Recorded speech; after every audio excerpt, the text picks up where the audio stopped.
શ્રી કચ્છ જિલ્લા ગામ વિકાસ સમિતિ ગોધરા તરફથી માંડવી અને તાલુકાના ગ્રામ્ય વિસ્તારના 11 બહેનોને સિલાઈ મશીન આપી સ્વનિર્ભર કરાયા। શ્રી કચ્છ જિલ્લા ગામ વિકાસ સમિતિ ગોધરા તરફથી માંડવી શહેર, સલાયા અને માંડવી તાલુકાના ગ્રામ્ય વિસ્તારના 11 જરૂરિયાતમંદ બહેનોને સિલાઈ મશીન આપી સ્વનિર્ભર કરાયા હતા। શ્રી માંડવી સેવા મંડળના મંછારામ બાપુના વાડામાં સેવા મંડળના પ્રમુખ અશોકભાઈ શાહના પ્રમુખ સ્થાને અને માંડવીના મામલતદાર વિનોદભાઈ ગોકલાણીના મુખ્ય મહેમાન પદે યોજાયેલ કાર્યક્રમમાં ગોધરા જૈન મહાજનના પૂર્વ પ્રમુખ અને દાતા ચંદ્રકાંતભાઈ મોતા, મસ્કત ગુજરાતી સમાજના મહામંત્રી ડોક્ટર ચંદ્રકાંતભાઈ ચોથાણી અને મસ્કાના પૂર્વ સરપંચ અને સેવાભાવી કીર્તિભાઈ ગોર અતિથિ વિશેષ પદે ઉપસ્થિત રહ્યા હતા। સ્વાગત પ્રવચનમાં શ્રી માંડવી સેવા મંડળના ટ્રસ્ટી અને રાષ્ટ્રપતિ એવોર્ડ વિજેતા દિનેશભાઈ શાહે સૌને આવકારી 11 સિલાઈ મશીનના દાતા અને 11 લાભાર્થી બહેનોને માહિતી આપી। દાતાનો આભાર માની શ્રી કચ્છ જિલ્લા ગામ વિકાસ સમિતિના પ્રમુખ અરવિંદભાઈ જોશીના સેવાકીય પ્રવૃત્તિને બિરદાવી હતી। પ્રમુખ સ્થાનેથી શ્રી સેવા મંડળના પ્રમુખ અશોકભાઈ શાહે ગોધરાના અરવિંદભાઈ જોશીને અભિનંદન પાઠવી બહેનોને આત્મનિર્ભર બનાવવા સિલાઈ મશીન વિતરણનો કાર્યક્રમ સેવા મંડળમાં રાખવા બદલ અરવિંદભાઈ જોશીનો આભાર માન્યો હતો। મુખ્ય મહેમાન પદેથી માંડવીના મામલતદાર વિનોદભાઈ ગોકલાણીએ 11 બહેનોને સિલાઈ મશીન અર્પણ કરતા કચ્છ જિલ્લા ગામ વિકાસ સમિતિના પ્રમુખ અરવિંદભાઈ જોશીની સેવાકીય પ્રવૃત્તિની સરાહના કરી હતી। મસ્કત ગુજરાતી સમાજના મહામંત્રી ડોક્ટર ચંદ્રકાંતભાઈ ચોથાણીએ જણાવ્યું હતું કે છેલ્લા 26 વર્ષથી કચ્છ જિલ્લા ગામ વિકાસ સમિતિના નેજા હેઠળ અરવિંદભાઈ જોશી સમગ્ર કચ્છ જિલ્લાના જરૂરિયાતમંદોને નાજાત ભેદભાવ વગર દાતાના સહયોગથી ખરા અર્થમાં સેવા કરી રહ્યા છે। તેમણે પણ અરવિંદભાઈ જોશીને અભિનંદન પાઠવ્યા હતા।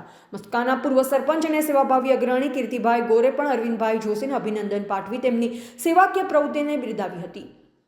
શ્રી કચ્છ જિલ્લા ગામ વિકાસ સમિતિ ગોધરાના પ્રમુખ અરવિંદભાઈ જોશીએ જણાવ્યું હતું કે માંડવીના નિલેશભાઈ ઝાલા અને લાયઝાના વિશ્રામભાઈ ગઢવીની બહેનોને સિલાઈ મશીન આપવાની માંગણી આપતા મેં મોબાઈલના વોટ્સઅપ પર દાતાને અપીલ કરતા તે માંગણી સ્વીકારાતા આજે 11 બહેનોને આત્મનિર્ભર બનાવતા સિલાઈ મશીનનું વિતરણ શક્ય બન્યું છે। તેમણે સેવા મંડળના કાર્યક્રમ રાખવા માટે તેના પ્રમુખ અશોકભાઈ શાહ અને સમગ્ર ટ્રસ્ટી મંડળનો આભાર માન્યો હતો।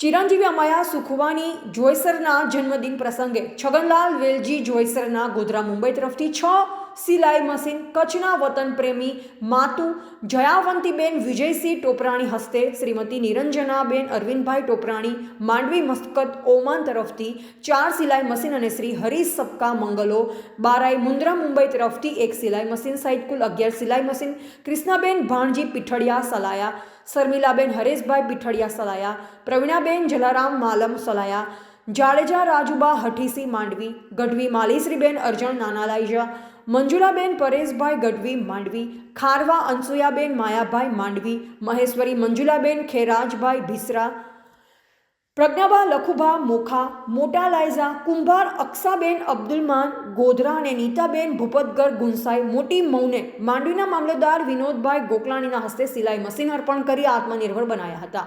ગોધરા જૈન મહાજનના પૂર્વ પ્રમુખ અને દાતા ચંદ્રકાંતભાઈ મોતાએ પણ સિલાઈ મશીન મળવાના કારણે આજે 11 બહેનો આત્મનિર્ભર બનશે તે બદલ આનંદની લાગણી વ્યક્ત કરી હતી। સમગ્ર કાર્યક્રમનું સંચાલન જાણીતા લેખક વિશ્રામભાઈ ગઢવી લાયઝાએ કરેલ હતું, જ્યારે સેવા મંડળના ટ્રસ્ટી જયેશભાઈ જી શાહે આભાર દર્શન કરેલ। આ પ્રસંગે ગોધરા હાઈસ્કૂલના નિવૃત્ત પૂર્વ આચાર્ય નીતિનભાઈ ચાવડા અને નિલેશભાઈ ઝાલા ઉપસ્થિત રહ્યા હતા। રિપોર્ટર રમેશભાઈ ભાનુશાલી, નલિયાબડાસા, કચ્છ।